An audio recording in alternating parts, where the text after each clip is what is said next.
430가정이 축복 57주년을 맞아 천지은 참 부모님을 특별 아련했습니다.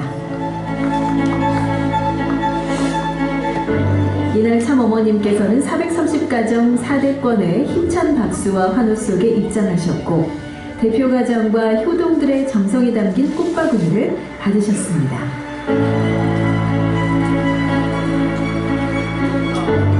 이어 가정의 대표와 장학회에서 예물을 궁정에 올렸고 참 어머님께서는 홀리마더 한의 섭리적 의미에 대해 말씀해 주셨습니다. 잘 왔어. 감사합니다. 내 나이가 80이 넘었으니까 여러분의 나이도 그렇게 많이 넘었을 거야. 그렇다면은 지상에서 삶보다는 영계의 삶을 위해서 준비해야 될 거야. 그래서 내가 또 발표했지. 홀리모더 한. 그게 뭔지 알아?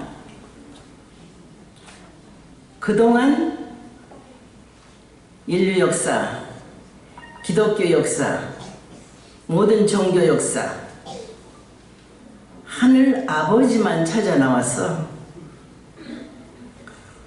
창조주께서는 분명히 당신의 형상을 따라서 천지 만물을 창조했다 했어. 생명을 탄생시키는 것은 어머니야. 홀리모더하는 그동안 은폐되었던 하늘 어머니다. 실체야.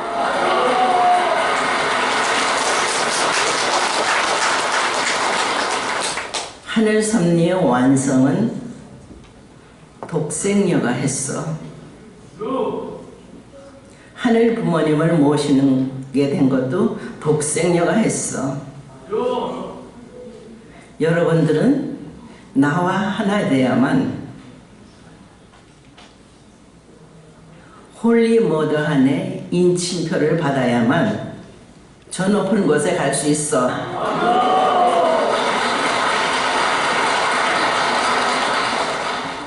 다 현명한 사람이 돼서 지상생활의 마감을 잘 해주기를 부탁합니다.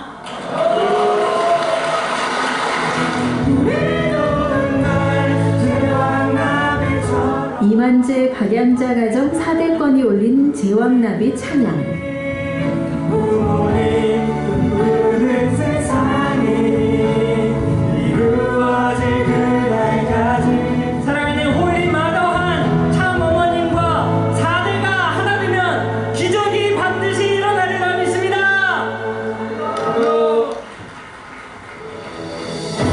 그리고 참어머님을 향한 감사와 존경을 담은 효정의 노래.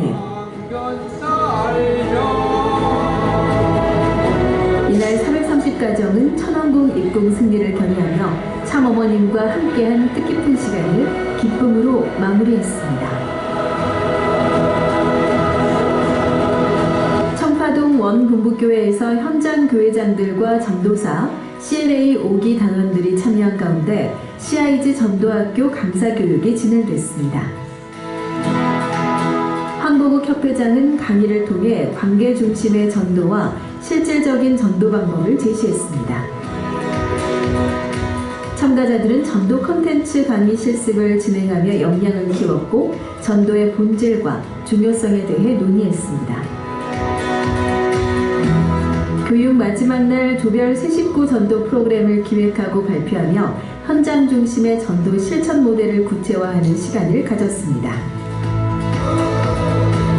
공직자들은 이번 교육을 통해 습득한 강의법과 전도 전략을 발전시켜 교회 부흥을 위한 역할을 다할 것을 다짐했습니다. 3.1운동 106주년 기념 대한통일만세운동 및 평화행진이 3월 3일 천안 유관순 열사 유적지에서 열렸습니다. 기독교, 불교 등 각 종단 지도자와 청년 등 300여 명이 참여한 이날 행사는 한반도 평화와 통일을 염원하는 만세운동이 제안됐습니다. 이현영 한국 한종혁 회장은 3.1운동 때처럼 한반도 통일에 종교인들이 앞장서자고 강조했고, 김수현 회장은 일본인으로서 지난날 한 국민의 아픔에 사죄를 표하며 통일한국 시대에 기여할 것을 다짐했습니다. 이날 행사를 통해 참석자들은 종교 간 화합과 평화의 중요성을 확인하며 신통일한국 실현을 결의했습니다.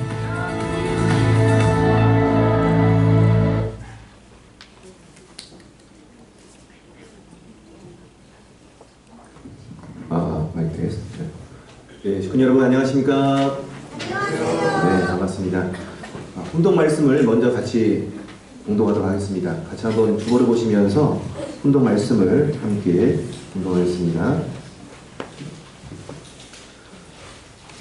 통일가의 전 축복 과정들은 하늘 섭리 6천년 만에, 인류 역사 6천년 만에 참부모를 통해서 실제로 하늘 부모님을 지상에 모실 수 있는 천일국 하늘의 크신 은사입니다.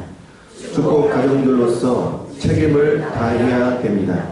그래서 이 나라의 백성들부터 정치인부터 선민임을 교육하여 진정한 민주주의는 하늘 부모님을 모시고 인류 한 가족 모든 나라들이 하늘 부모님 앞에 형제 나라들이 되니 싸움이 있을 수 있겠습니까? 없겠습니까?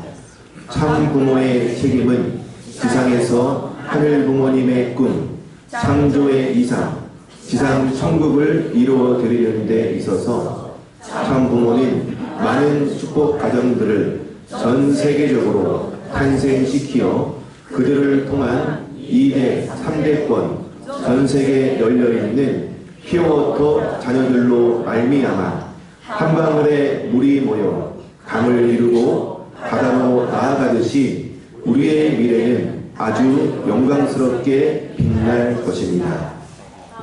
아주 한민족 선민 구국 원단 세계기도회 참 어머니께서 해주신 그런 말씀이 되겠습니다. 다시 한번 인사드리겠습니다. 우리 평택 식구 여러분 안녕하십니까? 안녕하세요. 반갑습니다. 반갑습니다. 네, 하늘 부모님과 천지인 참 부모님을 영적으로 이 자리에 모시고 우리가 귀한 성일의 예배를 드리게 됨을 진심으로 감사드립니다. 제가 오늘 예배 말씀을 준비하는 게 없어가지고요. 제가 문 앞에 서 있었습니다. 엘리베이터 앞에 서 있으니까 좀 춥더라고요. 그래서 문 밖에 나가니까 따뜻했습니다. 네, 실내보다도 바깥의 햇살을 맞이하다 보니까 더 따뜻했습니다. 그래서 따뜻한 봄 기운이 서서히 우리들의 마음을 새롭게 하는 것 같습니다. 아주입니까? 아주. 네.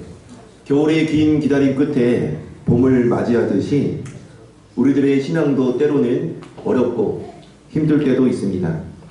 하지만 우리가 긴 겨울 끝에 봄을 기다리듯이 인내하고 또한 기다림을 통해서 우리의 마음은, 우리의 신앙은 더욱더 깊어지고 더욱더 단단해지고 또한 그로 인해서 아름다운 열매를 맺게 될 것입니다.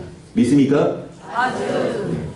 오늘은 천원궁 천일성전 입궁을 맞이해서 특별은사 부흥의 일환을 가지고 참부모님께서 강조해 주신 한민족 선민 대서사시 그 말씀을 중심 삼고 은혜를 나누고자 합니다.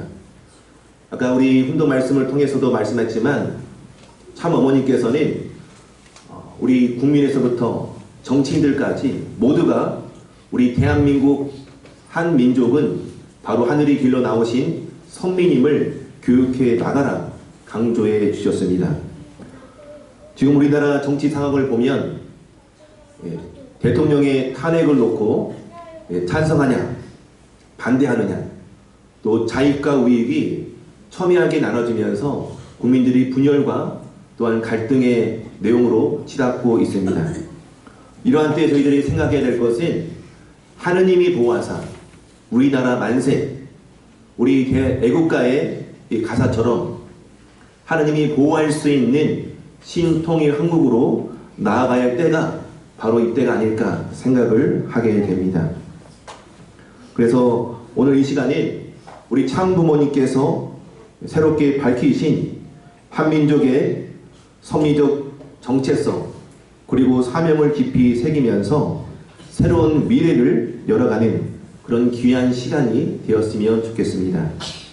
오늘 강단의 말씀자로 모시게 되는 한민족 손민 대서사시 DFT 사무국장님을 양력을 간단히 소개하면은 우리 신안구 가정연합에서 전도국장을 역임했고요. 그 다음에 부산 교구장으로 역임을 했으며 또한 최근까지는 신한구 가정연합 부협회장님을 역임하시고 참 어머님의 특별한 지시로 인해서 한민족 선민 대서사시 교육 전체를 담당하고 있습니다.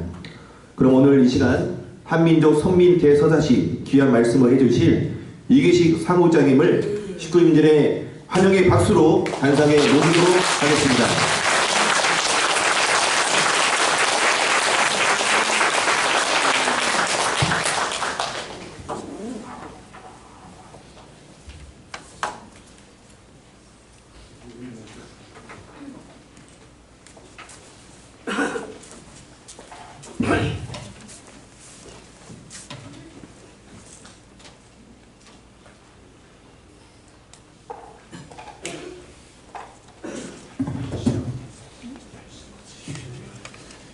예, 평택 대교 식구님 여러분 반갑습니다. 이기식입니다.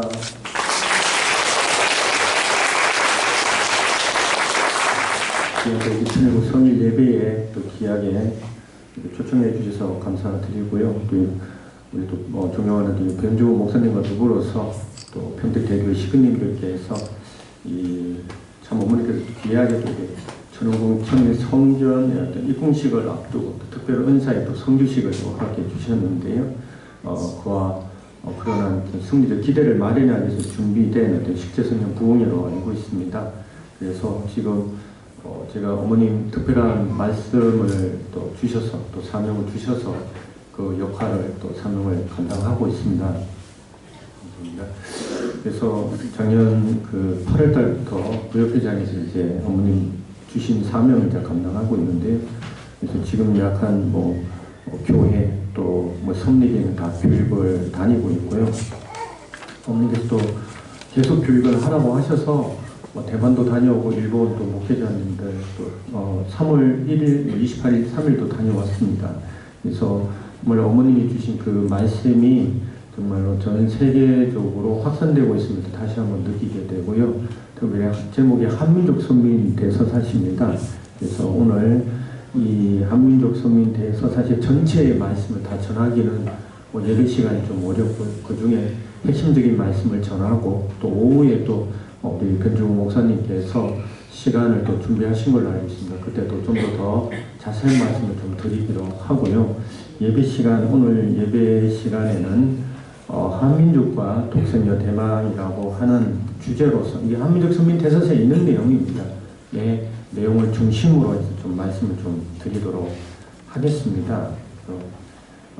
저희들 어머니께서 1913년 연도표를 새롭게 주셨습니다. 1913년에 대대손손 내려간다라고 하는 말씀 주신 거 잘 알고 있습니다. 이 연도표가 있는데 이 연도표가 1912년까지 연도표와 조금 세 가지 측면에서 좀 다른 내용들이 있습니다. 그래서 오늘 한민족 선민 대서사시와 관련해서 생각을 해보게 될 때에 1912년까지 연도표에 처음에는 하늘 부모님을 닮은 이런 말씀에서 하늘 부모님을 실체로 모시고 사는 이렇게 연도표에 대한 말씀을 조금 더 확대 발전된 어떤 말씀을 주셨는데 아까 여기서 실체로 모시고 산다는 개념이 좀 저희들한테 잘 안 다가올 수 있습니다. 우리가 시의 신앙을 저희들이 개념적으로 배웠습니다만 실체로 모시고 사는 주체가 누구냐? 이거는 저희들이 아닙니다. 2차적 그거는 참부모님입니다. 참부모님. 특별히 이 시대는 지상에서 실제로 섭리를 경륜하고 계시는 독생녀 실제성령 참 어머님, 홀리 마들한 참 어머님이 실제로 모시고 사는 겁니다. 그리고 그런 참 부모님을 저희들이 실제로 모시고 살 때 하나님과 함께 되신 천지인 참 부모님 하나님을 실제로 모시고 산다는 개념으로 이해할 수가 있고요. 그러면 실제로 모시고 사는 어떤 그런 내용이 어떻게 있냐, 어디서 알 수 있느냐, 천원궁에 가보시면 다 되어 있습니다. 천원궁을 가보시면 천원궁에 천일 성전이 있고요. 1차적으로 거기에 14점의 부모님의 생애, 승리적 생애 이렇게 이제 그 기록이 되어 있지, 자개로 국보급입니다. 이제 그걸 만들 수도 없답니다. 그거를 제작하셨던 그 명인께서 이제는 안 만드신대요, 그거를. 그래서 그거는 그런 어떤 자개의 어떤 작품처럼 만들어진 거는 이제는 뭐 한국에서도 볼 수가 없는 정도로. 근데 그 내용은 부모님의 승리적 내용이다라는 말씀이고, 두 번째로는 천일성전 이렇게 U자 형태로 되어 있어요. 천일성전을 둘러서 이렇게 보면 그건 생애 전시관입니다.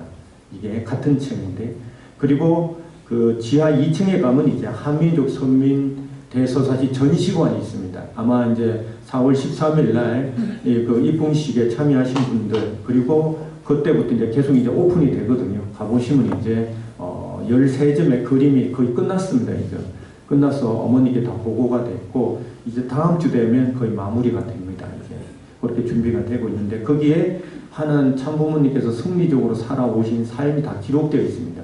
그래서 실제로 모시고 살아오신 하늘 참부모님의 삶이 그대로 기록되어 있기 때문에 그대로 따라가면 되거든요. 사실은 그 방법이 그러니까 부모님의 생애죠. 그런 어떤 내용들이 있고, 참사랑을 실천하는 것에서 이제 참부모 하나 된 선민으로서의 어떤 책임을 다하는 이런 말씀이 들어가 있습니다. 여기 선민이 들어갑니다. 선민. 이거는 선민이라는 개념은 저희들이 한국 사람도 사실은 쉽지 않아요. 특히 일본이나 외국 식구들은 그렇게 생각하는 경향성이 좀 있더라고요. 선민, 한민족 선민 그러니까 이게 무슨 한민족, 그러니까 지리적으로 이 대한민국이라고 하는 이 한반도 땅에 태어난 내지는 그런 사람들이 선민이냐라고만 생각을 많이 하시더라고요. 그래서 강의를 나가게 되면 특히 뭐 소감문을 받아보면 특히 일본 식구들과 외국 식구들은 아이고 뭐 한국 사람의 역사인데 굳이 우리가 배울 필요가 있냐. 실제로 그래요. 그런데 그게 아니다라는 말씀을 다 드려요. 선민은 축복과정입니다. 2019년 7월 21일 천안에서부터 어머님이 말씀하셨다. 선민이 누구냐? 결론적으로 축복과정입니다.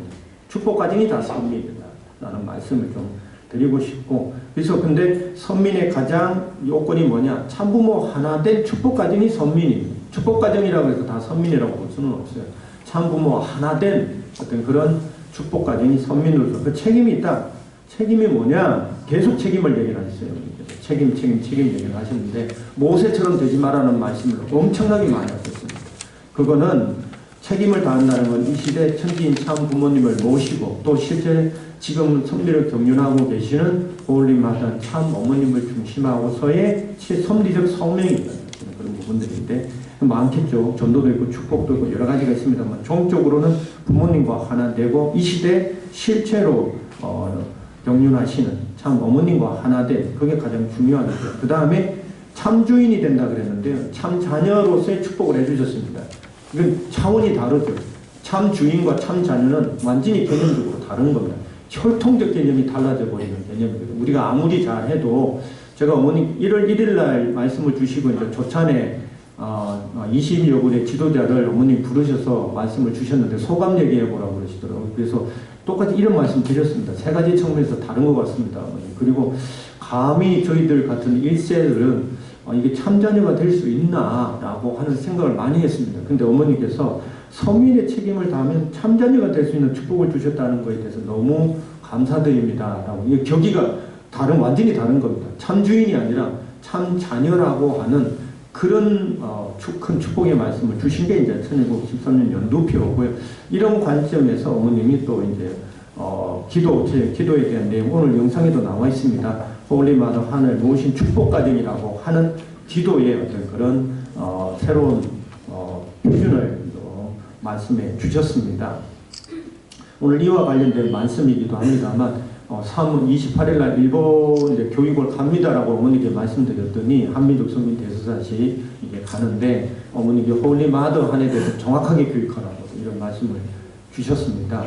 그런 관점에서 이게 아까 어머님 연도표에도 말씀을 주셨는데 이게 홀리 마더 한을 발표하신 그때 미국에서 주신 말씀인데 아마 공적으로 다 나가 있을 겁니다. 그 말씀 속에 뭐가 있냐면 이렇게 말씀을 주셨어요. 1713년 하늘 부모님을 지상에 모시게 된 중심에 홀리 마더 한이 있는 것입니다.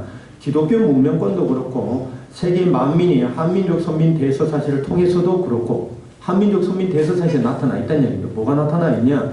지금 이 시대는 그동안 감추어졌던 하늘 어머니의 존재가 드러남으로 말미암아 그게 기대가 되어서 인류 한가족 세계 평화의 질서가 잡히는 것입니다. 아주 이 말씀입니다.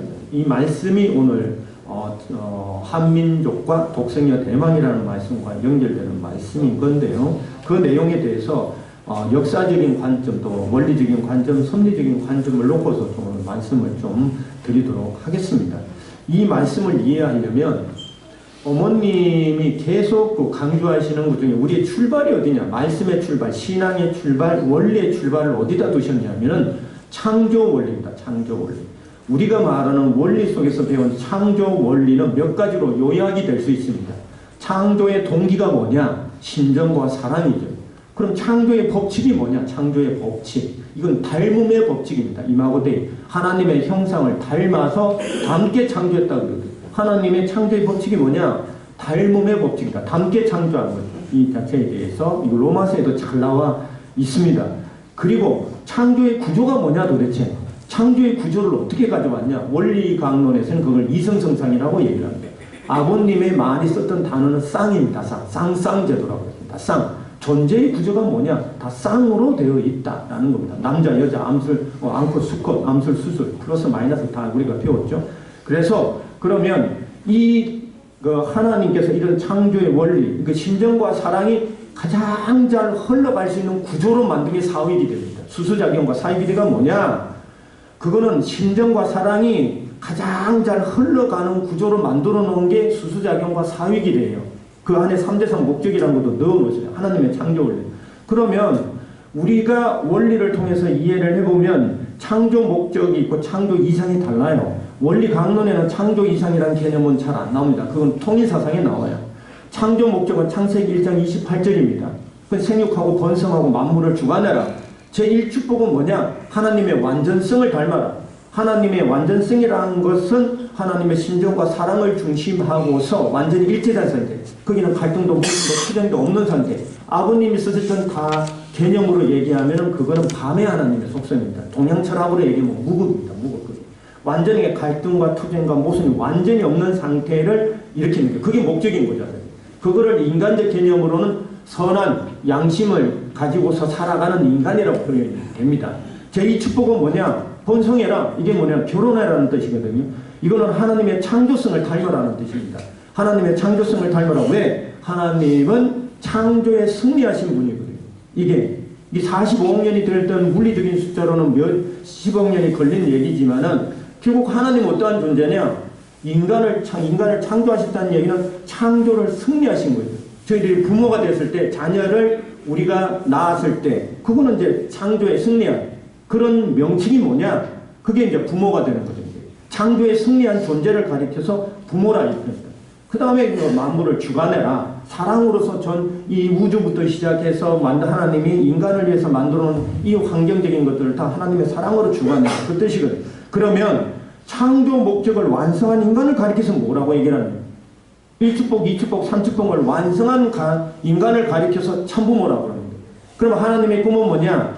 그런 하나님이 참부모가 됐듯이 아담, 해아도 창조 목적을 완성해서 너희들도 참부모가 되라. 그래서 아버님이 말씀하시는 거다. 하늘 부모님의 창조 이상은 뭐냐? 창조 목적을 완성한 인간을 가리켜서 뭐라 그러냐? 그게 참부모다. 하나님의 꿈은 뭐냐? 그래서 하나님의 꿈은 참부모 이상이다. 그러니까 저희들의 종교는 가족연합은 무슨 종교냐? 참부모 종교다. 부모님이 계속 말씀을 해오셨어요. 그러면 우리가 하나 이해해야 되는 것은 무엇이냐면 우리가 참부모 종교로서 언제 완성이 됐냐. 우리 신앙에 있어서 계속 저도 신학교 때부터 공부를 해보면서 질문했던 내용입니다. 그러면 기독교를 그렇죠. 기독교의 출발은 뭐냐면 예수님의 십자가 승리거든요. 이게 이제 기독교를 출발시키기도 하고 부흥시키기도 했지만 한계에 부닥친 게 십자가거든요. 이게 십자가로 당연히 이루어졌다. 십자가는 하나님의 뜻이었다. 십자가를 통해서만이 기독교가 출발을 했다라고 기독교인들은 믿고 있는 거죠. 그것이 옳고 그름을 떠나서 그들의 신앙은 그렇게 출발을 한 거예요. 그러면 우리가 생각을 해보면 우리의 신앙의 출발은 어딘가? 우리의 신앙이라고. 그 우리의 승리를 알아보면 우리의 승리적인 어떤 참부모님이 도대체 어디서 승리를 하신 건가? 우리가 반드시 기억해야 되는 섭리적 사건은 두 가지입니다. 하나는 제가 어머니께 여쭤봤어요. 하늘 부모님의 창조 이성이 언제 실현된 겁니까? 그게 참부모가 언제 현현한 겁니까? 라고 말씀드릴 때 어린이 혼인잔치다. 분리하지 마라. 어머님 딱 그렇게 말씀하셨어요. 두 번째로 우리가 기억해야 되는 것. 그러면은 참부모님의 천주족 사명이 언제 완성되었는가라고. 이게 중요한 거예요. 참부모로 현현하시는 것도 굉장히 중요합니다. 이게 오늘의 주제죠, 사실. 그러면 참부모님을 통해서 이루시고자 했던 하나님의 천주적인 참부모 사명은 언제 완성이 되었는가? 이게 기독교로 말하면 십자가 승리와 같은 얘기입니다. 왜? 우리 신앙이 거기서 출발을 해야 되거든요. 한민족 선민 대소사실도 거기서부터 출발을 해야 되는 겁니다. 두 가지 측면에서 탄생과 어린 양 혼인잔치 성취와 그리고 천주족 사명이 언제 완성되어졌는가? 부모님의 말씀으로 보면 2010년도 천력 5월 8일입니다. 신인의 일체 이상을 선포하신 날이거든요. 라스베가스에서 하셨습니다. 이게 아버님께서 어머님과 더불어서 하나 될 수 있는 조건을 다 완성하시고 선포하셨던 거거든요. 말씀이 있습니다. 우리가 잘 많이 알았습니다. 하나님과 종적으로 일심 일체 일념이라 이래 양이분이 횡적으로 최종 일체를 이룬 터 위에 구약, 신약, 성약 시대의 완성, 완결, 완료와 전체 전반 정권, 전능의 시대를 선포한다. 이게 무슨 뜻이냐? 참부모님께서 참부모로 어린 양 혼인잔치를 성취하신 이후에 전 참부모님의 생애를 통해서 하늘 부모님과 참부모님이 내적으로 완전히 하나 되다. 분리가 안 됐다는 뜻입니다. 그리고 참 아버님과 참 어머님 완전히 하나 되어 있다. 그래서 이거는 하나님과 참 부모님, 참 아버님과 참 어머님 완전히 하나 되셨고 승리하셨다는 걸 공식적으로 선포하신 겁니다. 그렇기 때문에 이 선포 이후에 참 하나님과 참 부모님, 하늘 부모, 참 아버님과 참 어머님을 분리적으로 생각하는 어떠한 생각, 태도, 관점, 원리 모든 것들은 다 비원리가 되는 겁니다. 그래서 아버님이 어느 정도로 선포를 하셨냐면 이 문선명 2010년 5월 15일 그날이에요. 파리가 10월 두 번 선포하셨으니까 이거를 부정하는 사람들은 치욕이 미천으로 떨어진다까지 말씀을 하시거든요. 그 정도로 중요하게 생각을 하시는 거죠. 그리고 이제 천일국 최대 성리 기념일도 선포하시면서 또 이제 하나님과 참부모님이 일체된 걸 완료했다는 걸 다시 한번 또 선포를 하시는 거거든요. 그래서 참부모님의 공생애를 이렇게 보면 구약의 목적은 뭐냐? 부모님의 생애를 이해하는 성서적 관점이니까 성리적 관점에서 보면 구약의 목적은 뭐냐? 구약은 도대체 구약 시대의 사람들은 누구를 기다렸냐? 대망했느냐? 이거 메시아 대망인 거예요. 그럼 메시아가 탄생했다는 것은 구약이 완성되는 사건입니다. 구약을 완성시켜버리는 거예요. 신약의 목적이 뭐냐? 신약의 목적. 창세기부터 시작을 해서 39권의 목적은 메시아를 기다리는 겁니다. 그럼 신약, 그 메시아의 실체로 오신 예수님. 그럼 예수님이 오셔가지고 십자가에 돌아가셨어요. 기독교 신앙은 이렇게 얘기하잖아요. 야, 그럼 예수님이 오셨어요. 그럼 세례 요한으로부터 세례를 받으셔. 그리고 하나님의 아들이라고 하는 칭함을 받아, 인침을 받아요, 그때. 그리고 나서 예수님이 십자가에 돌아가시고 3일 만에 부활하시고 40일 동안 계시다가 승천하시고 다시 오마 하십니다. 다시 오마 하기 전에 내가 성령을 보내주마 그러십니다.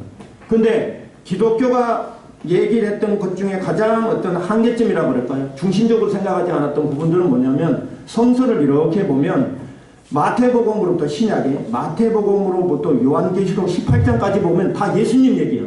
이게 다 예수님 얘기를 하고 있어요. 근데 갑자기 뜬금없이 요한계시록 19장부터 22장까지 갑자기 어린 양 혼인잔치 얘기가 나와요. 갑자기 뜬금없이. 이게 놀라운 거죠, 사실. 이게 요한계시록이 거의 기적처럼 쓰였다고 저는 보여집니다. 갑자기 예수님이 와서 어린 양 혼인잔치를 한다는 얘기를 하고 있어요. 그러면 신약의 목적이 뭐냐? 신약의 목적. 기독교는 도대체 성서를 통해서 하나님이 신약을 통해서 뭘 계시했느냐? 그것은 어린 양 혼인잔치다. 그럼 부모님께서 1960년도 천력 3월 16일 날 하셨던 어린 양 혼인잔치를 무엇을 완성한 거냐? 신약을 완성한 거죠. 신약을. 그럼 성약은 뭐냐? 성약.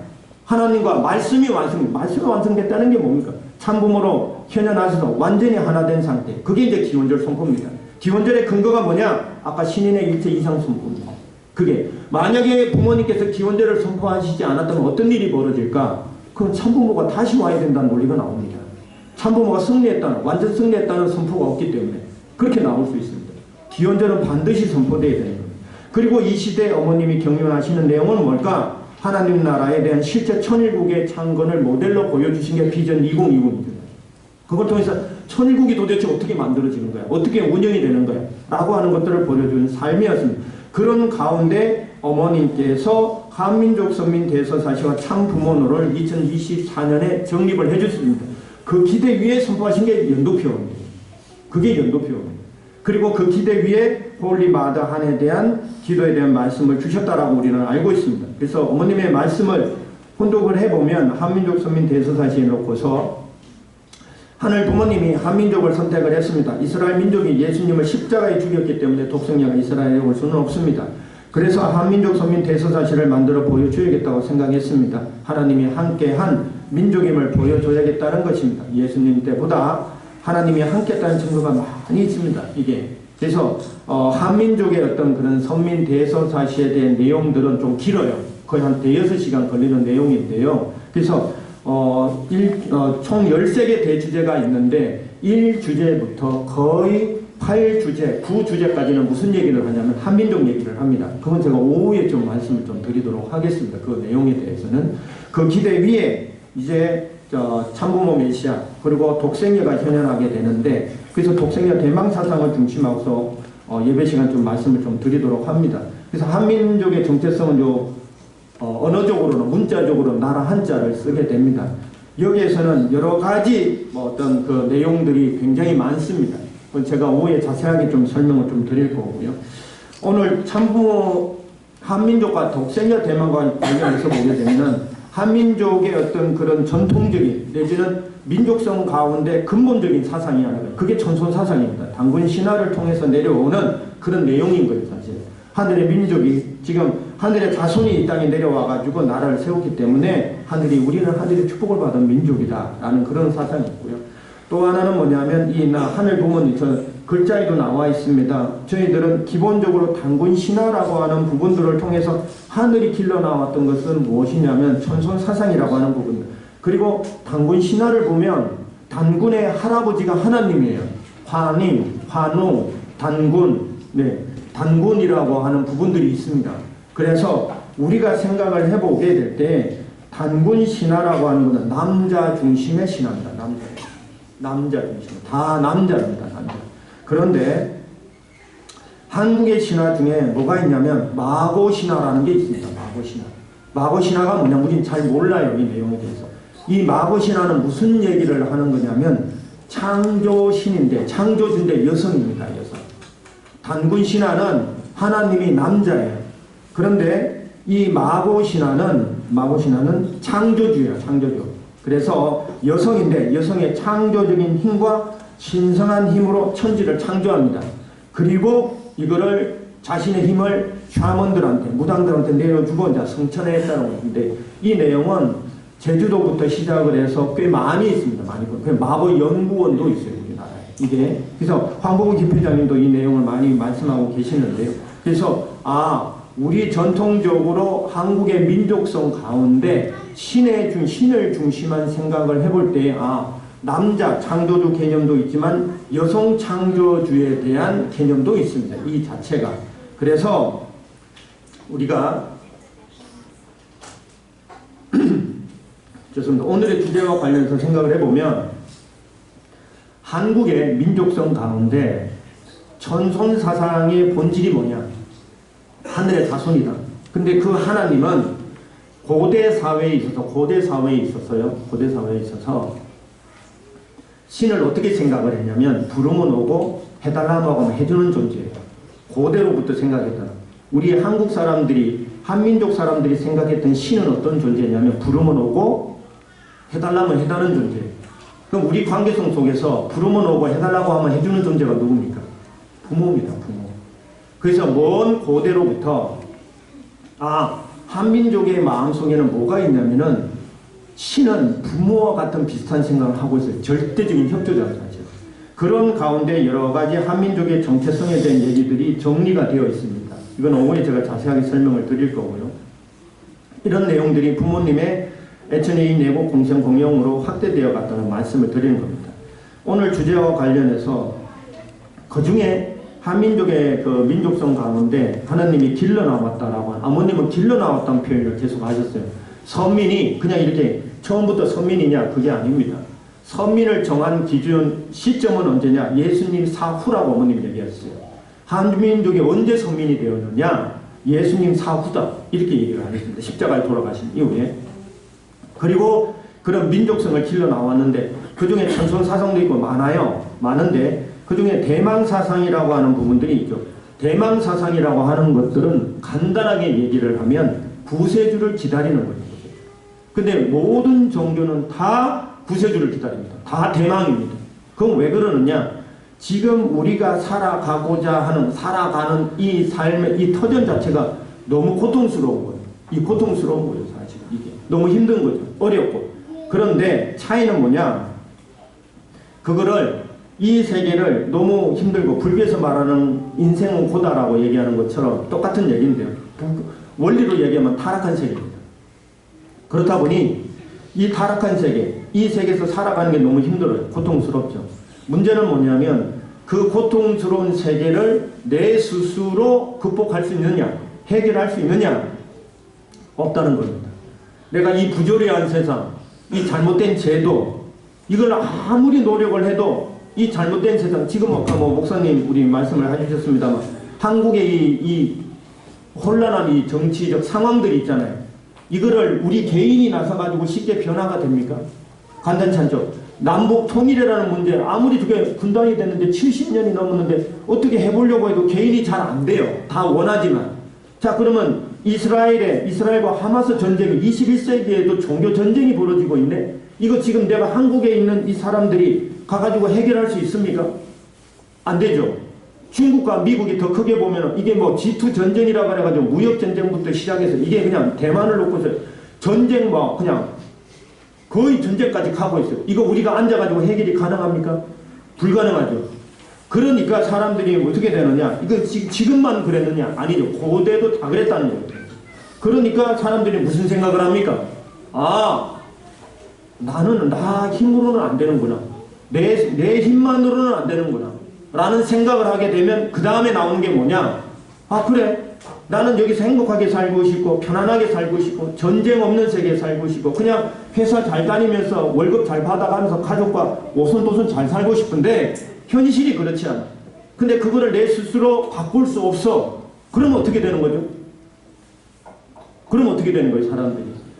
아, 내 스스로는 안 되는구나. 그 삶이 그 포기하는 사람들. 다음에 세상과 타협하는 사람들. 세상 그렇지 뭐 세상이 어떻게 원하는 대로 뭐 선하게만 살 수 있어. 그 사람이 그냥 어떨 때는 거짓말도 하고 어떨 때는 악을 저지르기도 하고 어떨 땐 그런 거지 라고 세상과 타협하는 사람. 그런 게 아니라 그래도 선한 세상이 있다. 뜻을 중심하고 우리로 말하면 그런 세계를 꿈꾸는데 안 돼. 아무리 노력을 해도 안 돼. 그러니까 누가 와서 도대체 어떤 성현이 와서 이 세계를 좀 바꿔줬으면 좋겠다.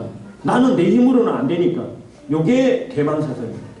그거는 종교가 있는 모든 문화권에는 다 있다고 보셔야 됩니다.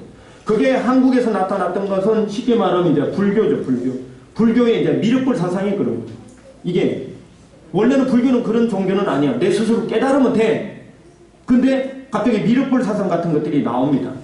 이게 미래불이라고도 얘기를 하는 건데 미래에 이 세상에 모든 중생을 구제하고 고통을 종식시킬 수 있는 최후의 구세주가 나타날 거다. 이게 미래불, 미륵불 사상입니다. 그 다음에 공자 같은 경우는 성인 사상을 얘기를 했어요. 성인은 1000명을 완성하는 사람입니다. 1000명. 1000명이 뭐냐 도대체 이게 1000명을 완성하는 자가 성인입니다. 그 다음에 군자, 범인, 보통 사람, 소인, 그 다음에 악인, 공자는 이렇게 사람의 인격을 5단계로 나눴다는 겁니다. 근데 공자는 그렇게 얘기를 했어요. 공자님은 성인은 도저히 불가능하다. 불가능하다. 군자만 돼도 대단하다. 군자는 누구냐? 인, 의, 예지, 신을 실천하는 사람입니다. 근데 왜 성인을 얘기를 했을까? 다 성인 군자 뭐 이러잖아요. 성인은 불가능해요. 공자님의 얘기. 왜 그러면 얘기를 했죠? 왕들이 너무 엉망인 거예요. 공자님이 살았던 그 시대. 왕들이 너무 엉망인데 이상적인 인간을 설정해 놓은 겁니다. 이상적인 인간. 기독교적으로 얘기하면 구세주입니다. 이런 사람을 설정해 놓고 그걸 향해서 끊임없이 인간이 지향하도록 만들어 놓은 겁니다. 그런 사상이 있는 겁니다. 정감록, 정씨가 왕이 되는 겁니다. 이제 이게 진짜 이제 조선에서 절대로 용납하지 않았던 책입니다. 근데 민중에서는 쫙 퍼졌죠. 너무 임진왜란 이후에 너무 세상이 너무 살기가 힘드니까 이게 새로운 성현이 출현하기를 꿈꾸어왔던 그런 분들입니다. 사실은 격안도록 위서 논쟁이 있습니다만 그래도 미래에 대한 어떠한 성군 구세주가 나타나기를 기다렸던 거죠. 민중들은 너무 힘드니까 사실은 이게 스스로는 뭔가 계획은 못하겠고 그런 세상들이 나타났고 기독교 18세기부터 들어왔던 이 기독교 캐톨릭 그리고 우리가 알고 있는 기독교의 대망 사상은 뭐냐? 그게 이제 천국 재림 사상인 거죠. 재림 사상. 그래서 한국에 들어온 기독교는 종교계 유럽의 종교개혁을 거쳐가지고 미국을 거쳐서 한국에 들어옵니다. 한국에. 미국에서 대각성 운동이 4번 일어나는데 18세기 한 번, 19세기 2번, 20세기 한 번 일어난다고 합니다. 우리 한국에 들어왔던 이 아펜젤러, 언더우드 목사님, 게일, 하디 목사 다 장로교, 감리교 출신 목사님들이거든요. 나이는 25, 26, 27 들어왔던 해는 언제나 갑신정변이 일어난 이후 1885년부터 들어오기 시작합니다. 이분들이 들어와 이것도 기적이라고 얘기를 해요. 기독교인들은. 갑자기 캐톨릭은 제사 문제 때문에 완전히 무너지거든요. 사실은. 그런데 그 세국 정책으로 인해서 완전히 캐톨릭은 그 지금 절두산 성지 있잖아요. 절두산.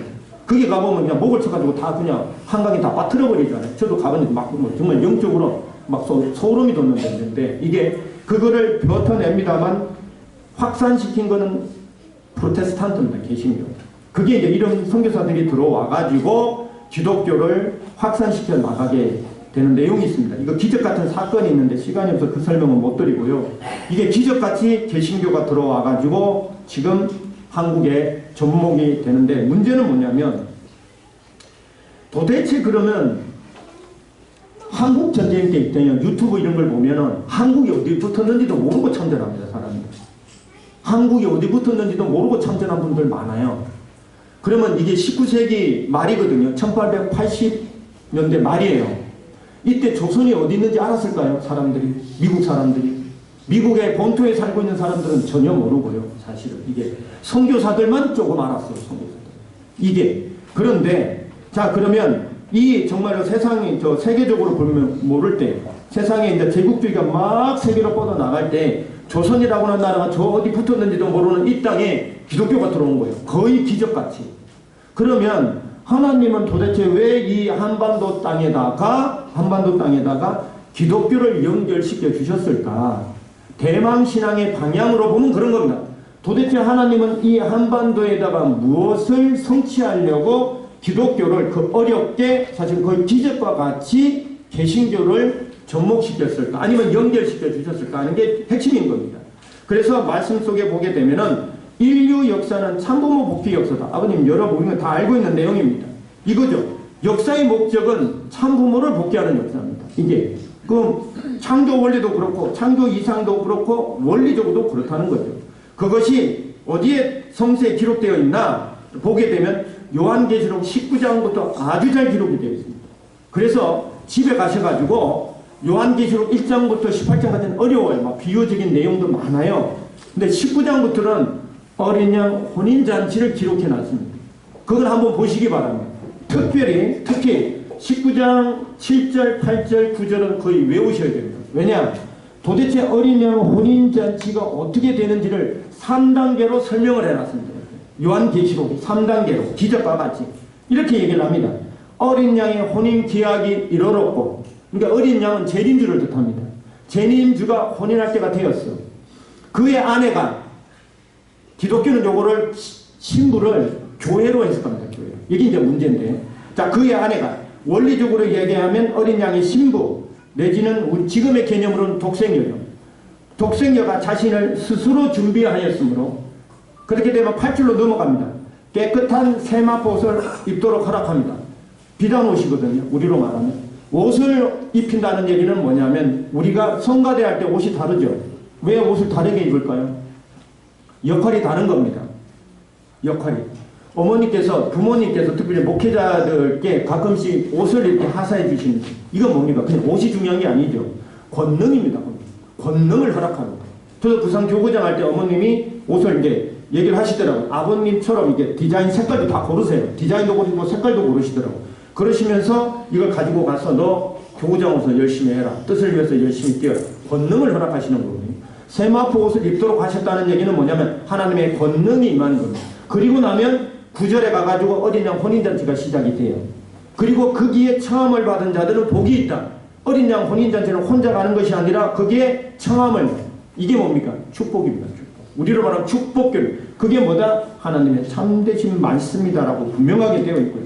그리고 요한계시록 22장으로 넘어가면은 생명수가 있어요. 생명수가 뭡니까? 하나님의 혈통입니다. 하나님의 혈통. 그 생명수 양 옆에 강 좌우에 생명나무가 있어요. 생명나무. 생명나무는 한 그루가 아니라 두 그루입니다. 두 그루. 원리 강론에서 말하는 생명나무는 뭐죠? 창조 이상을 완성한 남성, 이렇게 나와요. 그게 아니라 창조 이상을 완성한 인간입니다. 왜 그러면 둘 다 생명나무냐? 쌍이니까. 모든 구조는 쌍이에요. 아담도 생명나무고 해와도 생명나무거든요. 근데 왜 타락론에서는 이 해와를 선악을 알게 하는 나무로 표현했을까? 선악을 알게 하는 나무라는 얘기는 해와가 타락에 아버님 개념으로는 자체 자각적 개념이 머리에 들어와 버린 겁니다. 타락할 수 있는 가능성이 있을 때 쓰는 개념입니다. 하나님의 개념 속에서는. 원래 창조적인 관점에서 뭐 창조 원리에 보게 되면 아담도 생명나무, 해와도 생명나무인 겁니다. 지금. 그래서 각각의 생명나무가 있고 모든 사람들이 자기 두루마기를 빠는 자들, 쉽게 말하면 정결한 자들, 하나님을 중심하고서 살아가는 자들은 복이 있다. 그들이 생명나무에 나가면 창조 이상을 완성한 인간을 향해서 걸어간다는 얘기입니다. 그 자체. 나가면 문들을 통하여 성에 들어가요. 그러니까 천국인 거죠. 권세를 받으려 한다. 라는 것들입니다. 우리가 정결한 삶, 신앙을 왜 하냐? 생명나무, 창조 이상을 향해서 걸어가는 것들이. 그렇게 되면 천국에 들어갈 것이다. 라고 하는 것이 요한계시록에 딱 기록이 되어 있습니다. 그래서 아버님도 재림주는 왜 뭐하러 오냐? 재림주는 참부모 이상을 완성하러 온다. 그리고 예수님이 못하신 신부를 찾아 참부모가 되시어서 만민을 구해주는 거다. 이게 구원선지사의 원리가 너무 명확하게 설명하고 계십니다. 그리고 나서 또 하시는 말씀이 독생녀를 만나기 위해서 재림주는 예수님은 재림하는 거다. 어린 양 혼인잔치, 즉 혼인을 해야 하는 겁니다. 이게 71년도 말씀입니다. 이게. 그래서 기독교는 도대체 뭘 대망해야 되는가? 결론적으로 해볼 때 참부모를 대망하는 거예요. 참부모.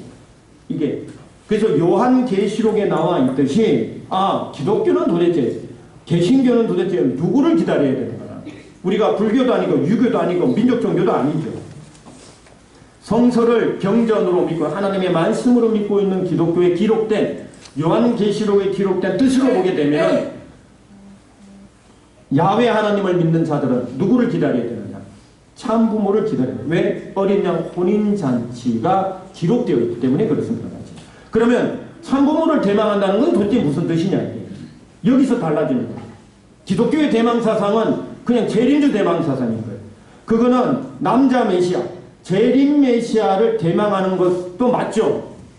또 하나 하나님의 창조이상, 창조의 구조, 부모님의 말씀, 원리, 요한계시록 다 하나를 다 꿰뚫고 있는 개념은 뭐냐? 쌍입니다. 쌍. 모든 존재는 쌍을 이루어야 되는 겁니다. 그래서 요한계시록 19장부터 어린 양 혼인잔치 개념이 등장을 하는 거고요. 그렇다면은 누구를 기다려야 되느냐? 어린 양의 신부를 기다려야 되는 거예요. 재림 메시아의 신부, 즉 초림 독생녀를 기다려야 되는 거예요. 이게 기독교 신앙의 본질이었습니다. 그런데 기독교는 도대체 하늘이 정말 기적과 같이 보내준, 접목시켜준 한반도의 개신교, 특히 개신교는 도대체 어느 방향으로 갔느냐? 두 방향으로 갑니다. 이게 얼마나 이게 놀라운 일이 벌어지냐면은 여기 보시게 되면은 이게 이제 평양대부흥이란 말이에요. 놀라운 이게 얼마 만에 벌어지는 일이냐? 기독교가 들어와 가지고 1885년도에 예를 들어 아펜젤레나 언두우드 목사가 서울로 들어온단 말이에요. 들어와 가지고 채 20년 정도, 20년이 뭐야? 조금 21년도, 22년 정도 지나니까 이런 일이 벌어져요. 원산 대붕해 1904년, 평양 대붕해 1907년. 이게 어느 정도냐면 목포에서 있잖아요. 목포에서 부녀자 1000명이 성서를 배우려고 그 당시에 기차도 없을 거 아니에요. 걸어서 평양까지 올라갑니다. 평양까지 1000명이 그것도. 이게 그 정도로 영적으로 폭발하는 시기가 그때입니다. 그래서 기독교가 다시 이때로 돌아가자라고 하는 얘기들을 하는 때입니다.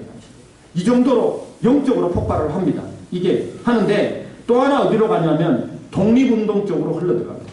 영성부흥 쪽으로도 하나가 폭발을 하고 또 하나는 독립운동을 하죠. 당연히 왜? 식민지 시기니까. 당연히 젊은 사람들이 독립운동을 하게 되어 있습니다. 이게. 그래서 기독교가 이렇게 대망 사상은 재림 메시아도 대망을 해두고 초림 독생녀를 대망이 왜? 어린 양 혼인잔치를 성취하는 것이 요한계시록의 목적이란 말이에요. 재림주가 와서 뭐하냐 도대체. 어린 양 혼인잔치 한다고 요한계시록에 누누이 기록을 해놨거든요. 이게 그런데 기독교는 그 당시 20세기 초죠. 기독교는 실질적으로 영성부흥도 하고 독립운동을 하면서 큰 역할을 합니다. 큰 역할을 하게 됩니다. 그런데 기독교의 원래 목적은 뭐냐면 재림 메시아와 초림 독생녀를 맞을 준비를 해야 되는데 뭐만 하고 있냐? 재림주만 맞을 준비를 하고 있는 거예요. 이 자체가. 그래서 독생녀를 대망하는 신앙은 실패합니다. 왜 그랬을까? 이게 핵심이죠. 왜 그랬을까? 그거는 기독교 신앙의 근본적인 한계가 있습니다. 기독교 신앙이. 이거를 폴 틸리라고 기독교 현대신학의 양거두입니다. 이 사람이 칼 바르트라는 사람과 폴 틸리 두 사람이 기독교 현대신학의 양거두예요. 그 중에 한 명이 이렇게 얘기를 해요. 그리스도교 사상사라는 책에서 이렇게 얘기를 합니다. 그리스도교는 그 종교 안에 여성적 요소를 허용하지 않았다는 점에서 유대교를 다루고 있다. 성령의 표상도 이 여성적 요소의 결여를 보충할 수 없다. 이게 무슨 얘기냐? 자, 여러분들 재림주 남자죠. 진인, 도교에서 온다는 이상적인 사람, 구세주, 남자죠. 4대 성인, 남자입니까? 여자입니까? 다 남자예요. 유대교에서 야훼 있죠, 야훼. 여호와, 야훼. 이걸 다른 말로 엘로힘이라고 합니다, 엘로힘. 여기 지금 남자일까요, 여자일까요? 남자일까요? 엘로힘은 남자 복수형이에요. 남자 단수가 아니라 복수형입니다. 그러니까 유대교든 기독교든 다 신을 얘기하지만 그 신은 남자다 여자다. 남자입니다. 다 남자 신을 얘기를 하고 있는 거예요. 그 얘기를 하고 있는 거예요. 그래서 성령의 표상도 이 여성적 요소의 결여를 보충할 수 없다. 무슨 얘기냐? 예수님이 십자가에 돌아가셨어요. 3일 만에 부활했어요. 제자들을 다 떠났던 제자들을 모읍니다. 그리고 천국문 열쇠를 베드로한테 줘. 너는 나를 누구라고 얘기하느냐? 네, 고백을 하니까 그래 천국문 열쇠를 베드로한테 주고 올라가십니다. 올라가셨다가 내가 다시 오마. 내가 근데 성령을 다 내가 보내주마 했을 때 그 성령은 도대체 어떤 성령이냐는 거예요. 그 성령은 남자다 여자다. 남자라는 거예요. 이게 왜 그랬을까? 예수님은 쌍을 못 이루는 거예요. 예수님은 결혼을 못 하셨기 때문에 이런 거죠. 아무리 예수님을 믿는다고 해서 이런 거죠.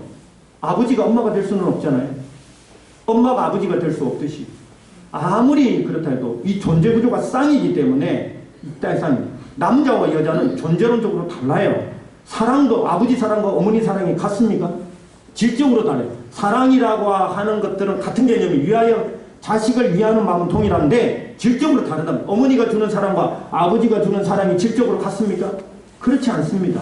이 자체가 아버지는 좀 더 보편적으로 좀 엄격한, 어머니는 좀 더 부드럽고 따뜻하고 수용성이 높죠. 예를 들면 하지만 둘 다 사랑인 거죠. 그런데 예수님을 통해서 드러난 그 하나님은 남성적 아버지 하나님의 속성이에요. 그러니까 예수님이 그러잖아요. 하나님을 보여달라고 하니까 야 나를 봤으면 하나님을 봤거늘 뭐 자꾸 보여달라고 하느냐 할 때 나는 누구예요? 남자예요? 여자예요? 남자예요.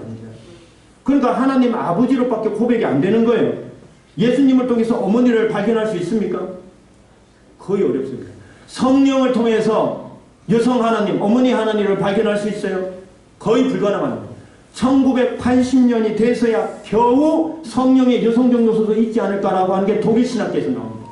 그래서 박수홍 교수, 단장, 유폐 단장이 연구한 바에 따르면은 AD 200년 이후에는 기독교에는 신학과 신앙에는 어떠한 여성적 요소도 다 사라지고 아버지 하나님 아버지만 있는 거예요.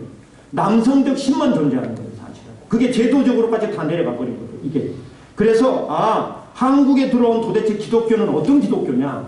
그거는 초림 독생녀에 대한 어린 양 신부에 대한 어떠한 신학도 신앙도 결여된 상태에서 다 들어온 겁니다. 기독교 자체가 원래 그러니까 이게 그래서 한국에 들어온 기독교 신앙, 기독교 전체겠죠. 기독교는 그냥 남자 메시아, 아버지 하나님에 대한 기다림만 있는 거예요. 재림주만 대망하는 신앙이 만들어져 버린 겁니다. 그 자체예요.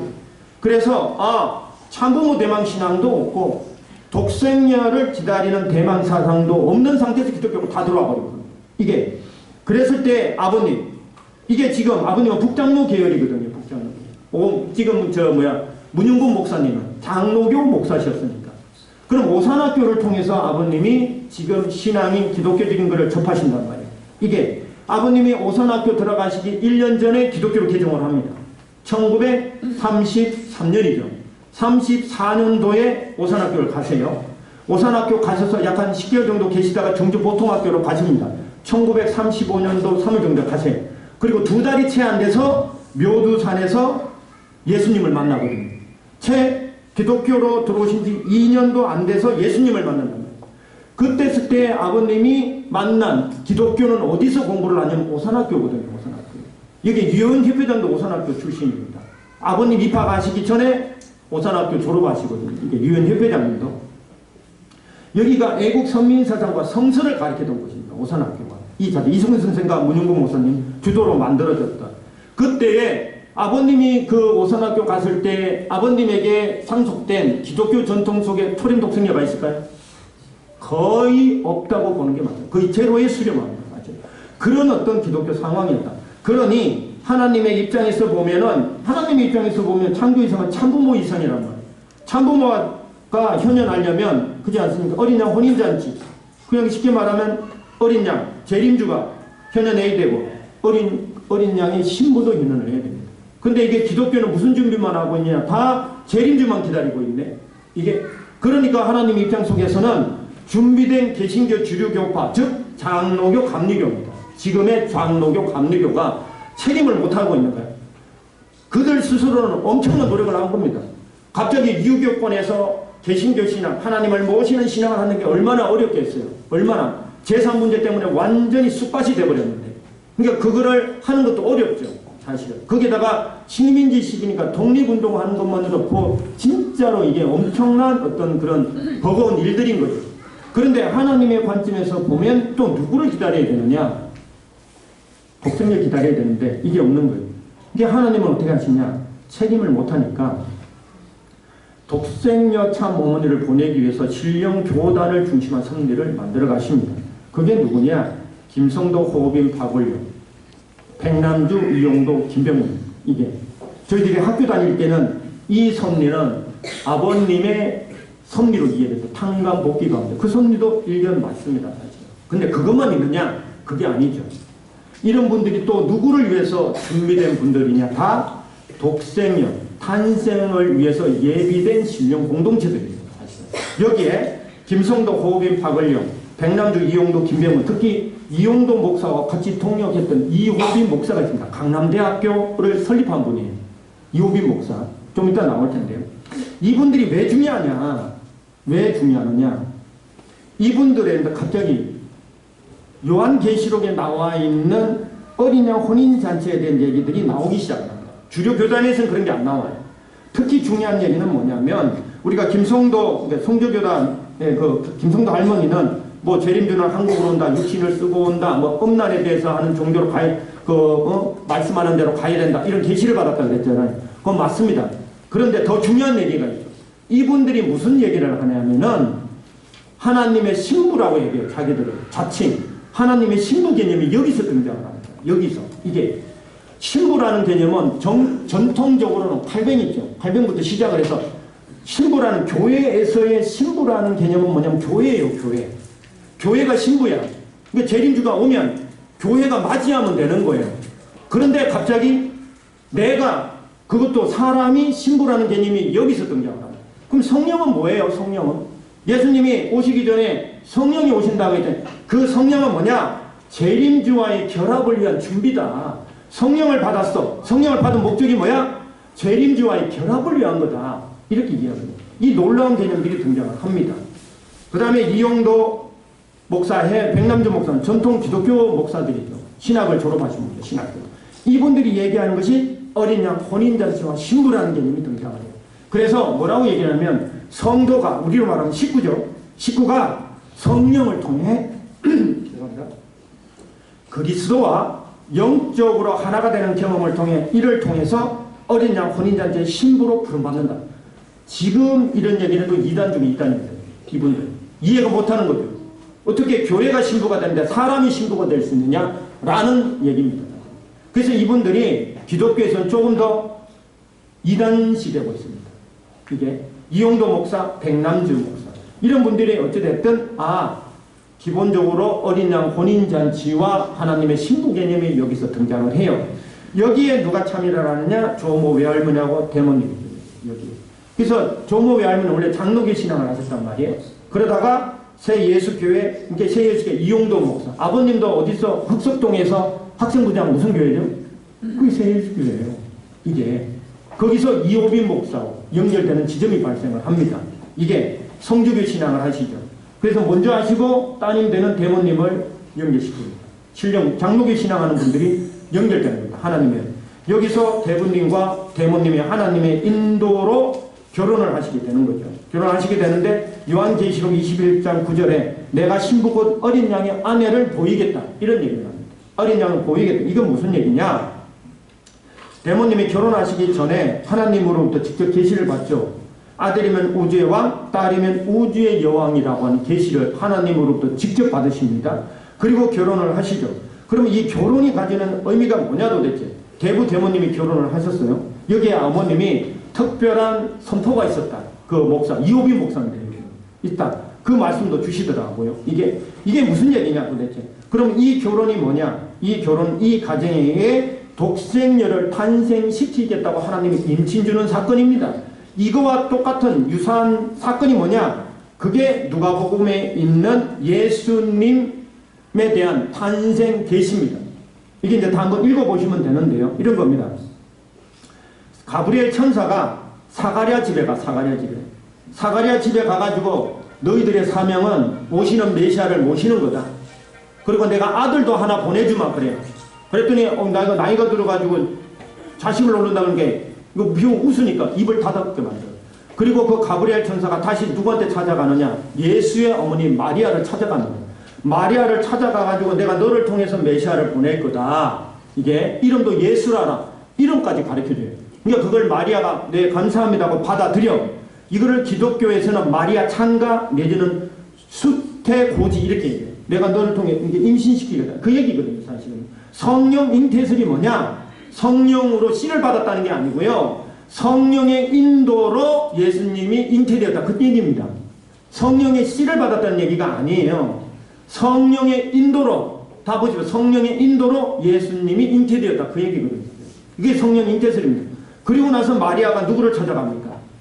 사가랴 집에 가는 거예요. 이종 사촌 언니 집에, 엘리사벳. 거기 갔을 때 엘리사벳이 뭐라고 야, 근데 네 태중에 놀고 있는 참 애가 복이 있다. 내 주에 뭐 이런 표현을 해요. 그건 무슨 얘기냐? 영적으로 보는 거예요. 영적으로 보니까 마리아 태중에 애가 뛰고 있는 거예요. 이미 임신한 상태가 보인 거예요. 사실은 이게. 그리고 거기서 3개월 있다가 약혼했던 요셉한테 갑니다. 갔더니 요셉이 보기엔 뭐예요? 어머나 3개월 동안 어디 사라졌던 약혼녀가 임신해서 왔네? 이게 그럼 도대체 이 마리아는 어디서 임신했다는 거예요? 그것밖에 없죠. 거기 사가랴 집에밖에 안 갔는데 이게 누가복음 1장에 나와 있습니다. 기독교는 그렇게 해석을 안 하죠. 하지만 중요한 건 뭐냐 여기서 도대체 그러면 계시가 독생자를 보내겠다는 계시가 누구한테 갑니까? 예수의 어머니한테 가요. 왜요? 실체가 없으니까.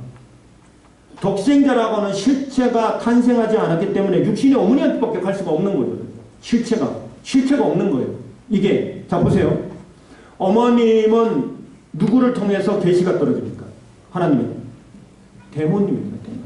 왜? 독생녀가 탄생을 안 한 거예요. 독생녀. 아버님이 이런 얘기를 안 했어요. 예수님이 십자가 돌아가시기 전에 예수님의 영을 뺐다는 얘기가 있습니다. 근데 원리적으로 맞지 않죠. 이거는. 영을 빼면 어떤 겁니까? 죽는 거예요. 원리적으로. 그게 아니라 예수님의 영의 주관권을 하나님이 가져가셨다 이 얘기입니다. 영적인 주관권, 사탄한테 뺏기지 않고 영적인 주관권을 가져가신 거예요. 사실. 그런데 자 이렇게 보면은 아버님은 누가 오시느냐? 계시가 예수님이 오십니다. 예수님이 묘두산에서 사명을 받으라고 해요. 이게 마음에서 누가 오죠? 가브리엘 천사가 옵니다. 마리아한테는 누가 가죠? 가브리엘 천사가 갑니다. 이게 예수님은 계시가 직접적 계시가 언제 등장을 하냐면은 세례 요한 때 세례 받을 때. 근데 말이 달라. 하나님의 아들이라고 칭하는 사건이 그 사건이거든요. 딱 한 번 나와요. 이게 근데 나이가 30살 때야. 세례 받을 때가 30살이거든요. 그래서 마태복음에는 여러 거기에 참여한 세례에 참여한 사람들한테 이는 예수가 여기 계시자면은 이는 내 사랑하는 아들이야. 대상이 누구냐면 유대인들한테 얘기를 해요. 근데 누가복음이나 마가복음에는 너는 내 사랑하는 아들이다. 이렇게 얘기를 해요. 하나님이 나와요. 근데 좀 달라. 이게 마태복음하고 다르더라고요. 근데 어머님은 직접 대모님한테 하나님이 나타나시고 왜 그랬을까? 아버님한테는 그럼 왜 예수님이 나타나고 어머님한테는 왜 하나님이 나타나실까요? 재림주가 실체가 예수님은 실체가 계셨던 거예요. 실체가 계시니까 하나님은 영적 주관권을 가지신 하나님이 예수님을 보내시면 되죠. 그 보내심을 받은 존재가 누구예요? 그게 아버님이신 거예요. 굳이 하나님이 안 가셔도 되는 거죠. 왜? 예수님은 실체가 있으니까 독생자. 근데 독생자는 실체가 있다 없다?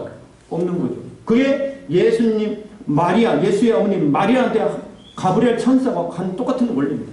어찌됐든 그런 원리에 따라서 대모님한테 직접 하나님이 초림 독생녀를 보내겠다라고 하는 계시도 주시고 이 결혼식을 통해서 이 가정에게 누구를 보내겠다? 독생녀를 보내겠다라고 얘기를 하셨습니다.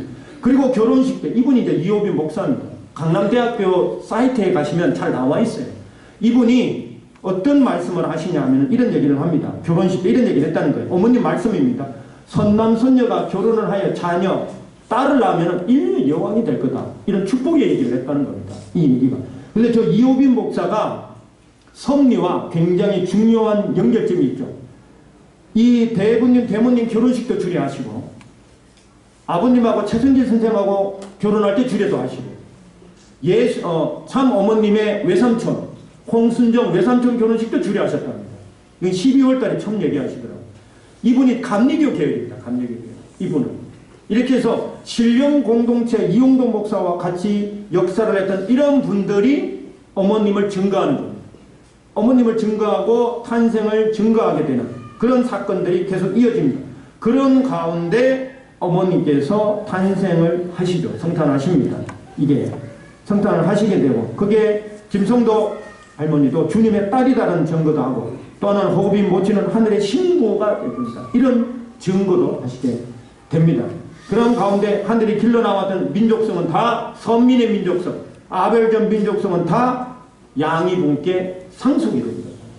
상속이 되고 그러한 가운데 이제 하나의 부모님께서는 나라도 준비를 하셨습니다. 나라도 한국, 대한민국을 준비하죠. 이제 남아있는 것은 뭐냐? 재림주도 탄생을 해서 이제 독생녀를 맞이하게 노정을 출발하셨죠. 아버님은. 묘두산에서 예수님을 만난 이후에 아버님의 재림주의 가장 큰 목적이 뭡니까? 독생녀를 맞아서 어린양 혼인잔치를 하시는 거예요. 그래서 묘두산부터 이제 앞으로 되어지는 모든 노정은 도대체 어디를 가는 거냐 섭니까? 아버님의 재림주의 사명은 목적은 뭐냐? 어린양 혼인잔치를 향해서 가시는 겁니다. 그 노정 자체가. 출발을 하셨고 1943년도에 초림 독생녀가 탄생을 하셨습니다. 그러면 하나님은 준비한 게 뭐냐? 그 다음에 하나님이 준비하신 게 뭐냐? 나라입니다. 나라가 있어야 되거든요. 도대체 그 나라가 뭐냐? 대한민국이죠. 대한민국. 그래서 나라 이름은 다 한으로 결정됩니다. 이게 이제 앞에 오후에 이제 처음부터 차근차근히 설명을 드릴 텐데 이 한시 왕조로부터 시작되어졌던 것이 대한제국, 대한민국으로까지 연결됩니다. 이게 나라가 준비되어집니다. 이런 준비되었는데 이 나라는 어떤 나라느냐? 기독교 나라도 기독교 나라. 기독교 정부입니다. 여기에 이승만 대통령이 여기서 딱 중심인물로 한의 정신을 대종교도 입교하거든요. 이승만 대통령이 논문이 있습니다. 그리고 나서 기독교의 전통으로 이어갑니다. 이 자체에 그 준비된 나라 위에 기독교 정부가 만들어지죠. 사실. 근데 왜 하나님이 도대체 그러면 이 기독교 정부를 만들어줬냐는 거예요. 기독교 정부를 왜? 기독교는 누구를 기다려야 된다? 참 부모를 기다려야 된다. 재림주만 기다리면 안 되고 또 누구를 기다려야 된다? 초림 독생녀도 기다려야 되는 거예요. 그렇게 나라를 출발시켜 줬습니다. 근데 이 자유당 정부가 언제 무너지죠? 네? 자유당 정부가 언제 무너지죠? 1961년 5.16 혁명이잖아요. 5.16. 왜 무너졌을까? 왜? 자유당 정부가 기독교 정부인데 왜 무너졌을까? 1960년도 어린 양 혼인잔치가 완성되어졌잖아요. 그 기독교의 대망, 기독교는 도대체 누구를 기다려야 되느냐? 참부모를 기다려야 되는데 참부모가 현현했음에도 불구하고 받아들이지 않으니까 하나님의 관점에서는 그 정부가 필요합니까? 안 합니까? 필요하지 않은 거예요. 정부를 해체시켜버려요. 이게. 어찌됐든 하늘 부모님의 입장 속에서 남아있는 건 나라도 만들어졌습니다. 남아있는 건 뭐냐? 이제 어린 양 혼인잔치만 남아있는 거예요. 어린 양. 독생녀도 탄생을 하고 나라도 1948년도에 대한민국으로 출발을 시킵니다. 그 자체에 대해서. 남아있는 건 뭐냐? 그럼 이제 어린 양 혼인잔치만 남아있는 거예요. 어린 양 혼인잔치는 어떻게 성취된다고요? 요한계시록 19장 7, 8, 9절에 명확하게 나와 있습니다. 그래서 7절을 보게 되면 이렇게 나와 있습니다. 어린 양의 혼인 기약이 이르고 아내가 자신을 스스로 준비합니다. 그렇게 되면 계시록의 19장 8절에 그녀에게 한국의 번역은 그에게로 되어 있습니다. 남자에게. 그게 아니라 재림주에게 하는 것이 아니라 그녀에게 세마포옷을 허락합니다. 그리고 나면 어린 양 혼인잔치가 시작이 됩니다. 이게 이 자체가 이거를 성취하게 됩니다.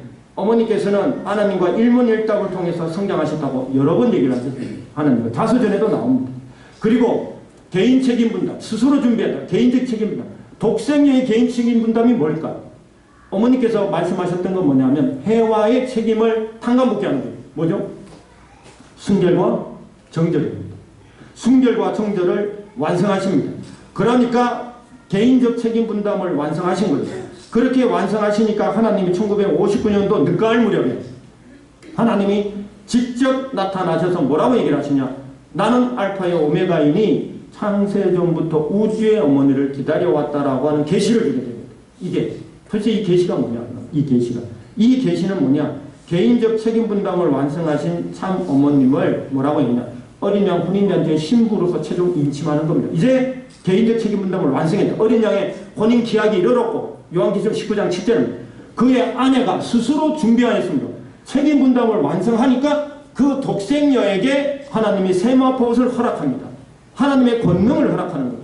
그게 뭐냐? 이제 어린 양 혼인잔치의 신부가 될 준비가 끝났다 이 얘기입니다. 이제 대항 상대가 되었다 이 얘기입니다. 기존에 우리가 학교에서 배울 때는 어머님을 간택이다 뭐다 이렇게 배웠다면 그게 아닌 거죠. 한민족 선민 대서사실을 통해서 드러난 역사적 사실은 뭐냐? 섭리적 진실은 그게 아니라 하나님은 한대 옛날부터 고래로부터 한시왕조부터 쫙 준비를 해가지고 어머님을 독생녀를 대모님을 통해서 계시가 나가고 신령 공동체를 준비시키시고 그 가운데 개인적 책임 분담을 완성케 하시고 그 기대 위에 이제 하나님께서 인침을 주시는 겁니다. 나는 알파의 오메가인 나는 야훼라는 뜻입니다. 나는 하나님이니 그러니까 창세전부터 우주의 어머니를 기다려왔다는 계시를 하나님이 직접 주십니다. 직접. 이게 그런 놀라운 계시 위에 어머니께서는 스스로 결단하셔서 어린 양 혼인잔치에 들어가셨다라고 얘기를 하셨습니다. 이건 뭐냐 그러면 그래서 참부모가 현현을 하시되고 참부모 대망이 이제 실현된 겁니다. 요한계시록에서 그렇게 꿈꿨던 어린 양 혼인잔치가 도대체 어떻게 성취되는 거냐? 요한계시록 9장 19장 7, 8, 9절에 나와 있는 거 그대로 성취해 나가시잖아요. 그대로 말씀대로. 그래서 이제 선민은 어떤 선민인 거냐? 성서가 말하는 선민은 이런 선민입니다. 하나님을 뿌리로 하는 존재입니다. 성서가 말하는 선민이 뭐냐? 하나님을 뿌리로 해서 부모 되신 하나님을 모시고 사도행전 17장 26절에 사도 바울이 그런 얘기를 해. 우리의 존재 구조는 다 하나님의 형상을 닮았어요. 몸과 마음으로, 쌍으로 되어 있어요. 하나의 혈통으로 만들었다는 얘기입니다. 하나님. 사도 바울이 그럽니다. 선민이 뭐냐 그러면 선민은 하나님을 부모로 모시고 하나의 혈통. 그러면 하나님의 혈통으로 어떻게 이루어지는 거냐? 그거는 바로 축복밖에 없는 거죠. 축복을 통해서 우리가 하나의 혈통, 하나님의 혈통으로 전환된 존재를 가리켜서 이제 선민이 되는 겁니다. 그래서 한민족 선민은 뭐냐? 하늘 부모님 민족, 참부모 민족입니다. 어떤 이런 지리적인 이런 걸 뜻하지 않습니다. 성서적인 것, 참 어머님의 말씀을 통해서 볼 때 선민은 어떠한 존재냐? 하늘 부모님을 모시고 참 부모님에 의해서 하나님의 혈통으로 전환된 개인, 가정, 종족, 민족, 국가가 다 선민이 되는 거예요. 보편적 선민이 되는 겁니다. 어머니께서는 한민족 선민 대서사시를 통해서 보편적 선민을 말씀하신 겁니다. 그것이 요한 지금 성서에 나와 있는 선민의 사상을 완벽하게 완전히 성취하시는 걸로 우리는 이해할 수 있습니다. 결론을 짓도록 하겠습니다. 이게 이제 놀라운 말씀인데 이런 겁니다. 부모님의 생애를 아까도 구약, 신약, 성약을 다 완성했다라고 아버님도 선포를 하셨습니다. 근데 특별히 참 아버님 천주성화 이후에 아버님의 놀라우신 섭리 경륜으로 인해서 이 섭리가 발전하고 있습니다. 이게 근데 이 현상을 바라본 분이 누구냐? 서강대 종교학과 김재영 교수인데 이분이 한국종교학회 회장이시기도 하고 또 하나는 뭐냐면은 지금 우리나라 종교 정책을 고문 역할을 하시는 분이에요. 이분이 천중공고 와서 했던 얘기입니다. 이 한학자 총재의 리더십, 여성 종교 지도자들 리더십을 보니까 2020년 다 봤어요. 그러면서 하는 얘기가 신의 완전성이 구현됐대요. 한학자 총재의 삶을 보니 신의 완전성을 구현시켰다. 이게 무슨 얘기냐? 하나님은 부모 개념입니다. 하나님은 부모이시죠. 그런데 그 안에는 남성적 아버지 하나님도 계시고 어머니 하나님도 계시는 거예요. 근데 기존의 역사가 다 누구를 설명하고 있는 거예요? 남성적 하나님, 아버지 하나님을 설명하는 역사예요. 어머님이 아까 말씀하신 거예요. 그런데 그럼 여성 하나님은 도대체 어딨냐? 하나님의 여성성은 도대체 어떻게 드러난 거냐? 누구를 통해서 드러난 거냐? 한학자 총재를 통해서 드러난 거죠. 그러니 아버지 하나님, 어머니 하나님, 신의 남성적 요소, 신의 여성적 요소가 완전히 드러났다. 라는 겁니다. 그러니 신이 어떻게 되었다? 완성되어졌다. 그 얘기입니다. 이게. 그래서 기존에 어떠한 걸 부정하는 것이 아니라 어머님을 통해서 다시 한번 6,000년간 드러나지 않았던 하늘 어머니의 존재가 드러났다는 게 이 얘기입니다. 그러면서 무엇이 완성됐다? 하나님의 존재적인 것이 완성이 되어졌다는 겁니다. 그렇기 때문에 그런 신의 완전성이 구현시킨 존재로서의 어머님을 홀리 마더 한으로 설명하시는 겁니다. 그렇기 때문에 한민족의 기대 위에 탄생하신 기독교 기대 위에 탄생하신 어머님, 아버님, 대모님을 통해서 가정 기대가 인침되어지고 하나님과 일문일답하시면서 성장을 하셨고 초림 독생녀로서 개인 책임 분담을 완성하셨죠. 그 기대 위에 어린 양 혼인잔치를 성취를 하셔서 신약을 완성하셨죠. 어머님은 그러셨어요. 참 부모가 위대하다. 그래서 초림 독생녀, 재림 예시는 다 과정적 개념인 거예요. 부모님은 참 부모가 더 위대하다고 늘 말씀하셨습니다. 이게 그 참 부모가 완성된 것이 어린 양 혼인잔치다. 그리고 참부모, 천주족 참부모의 사명을 완성한 게 2010년입니다. 그리고 기원절을 선포하시고 천일국 안착을 선포하셨습니다. 이게 천일국 안착 모델을 보여주신 거죠. 그리고 2024년에 참부모론과 한민족 선민 대서사시를 정립하시고 나서 그러면 결론적으로 뭐가 완성된 거냐? 하나님의 하늘 어머니의 신성 로고스를 완성시켜버린 겁니다. 기존에 드러난 그것이 6,000년간 드러나지 않았던 하늘 어머니의 존재가 드러났다라고는 어머님의 말씀이 이 뜻을 얘기하는 겁니다. 그래서 하늘 부모님을 실제로 모시고 사는 시대가 완성되어졌다라고 하는 부분들이고 그래서 우리가 어머님을 이해할 때는 하늘 부모님과 참 아버님과 하나 되어진 어머니라는 게 존재되어져야 됩니다. 여기서 홀리 마더 한이라 그래서 어머니만 설명하면 안 됩니다. 그 앞에 뭐가 존재되어 있다고요? 하늘 부모님과 참 아버님과 하나 되신 홀리 마더 이렇게 보셔야 됩니다. 그러면 아버님의 성포문이 그렇게 되어 있습니다. 분리하면 안 되는 거죠. 그래서 그러한 관점 속에서 어머님은 이제 하늘 부모님과 참 아버님과 절대적으로 하나된 입장 속에서 우주의 어머니도 완성하시고 평화의 어머니, 통일의 어머니로서 이제까지 드러나지 않았던 하늘 어머님의 로고스가 완성된 시대. 그렇기 때문에 이제 하늘 부모님을 실체로 완성되어진 그 하나님을 이제 드러내셨으니까 이제 그러면 하늘 아버지를 어떻게 설명해야 됩니까? 아버님을 설명하면 돼요. 아버님의 생애 말씀을 들고 하늘 어머니를 어떻게 설명할 겁니까? 어머님을 설명하면 됩니다. 소개하면 되는 거죠. 증거하면 되는 거죠. 그러면 부모 되신 하나님은 참부모 생애를 소개하면 되는 겁니다. 그래서 완전한 하나님의 완전한 로고스가 완성된 시대가 바로 이 천왕궁 천일성전 입궁식을 통해서 이제 모든 것들이 선포되어지는 겁니다. 그렇기 때문에 새로운 시대, 새 창조 시대가 열렸다라고 선포를 하신 거. 그래서 지금 시대가 황금기다라고 하는 겁니다. 아버님이 같이 계셨으면 얼마나 기쁘셨겠어요. 하지만 영계에서 천상에서 섭리를 경륜하고 계시고 하나 되신 어머님을 통해서 그래도 이런 선포가 이루어지고 섭리적인 완성의 결실을 맺었다는 것은 거의 제가 볼 때는 기적입니다. 그래서 우리 종교는 앞으로 창조 원리적 종교로 더 발전할 것이고 이제 하나님의 진성이 완전성이 구현된 시대이기 때문에 더욱더 하늘이 크게 축복할 것이고 더 보편화될 것이고 더 발전할 것이라고 하는 확신을 가지면서 우리 모두 그런 희망을 갖고서 천왕궁 입궁식을 준비하시고 정성 들이신다면 하늘 부모님의 놀라우신 축복이 함께 할 것이라는 것을 말씀드리면서 말씀을 마치겠습니다. 기도하겠습니다. 존귀하신 하늘 부모님, 승리하신 천지인 참 부모님 감사드립니다.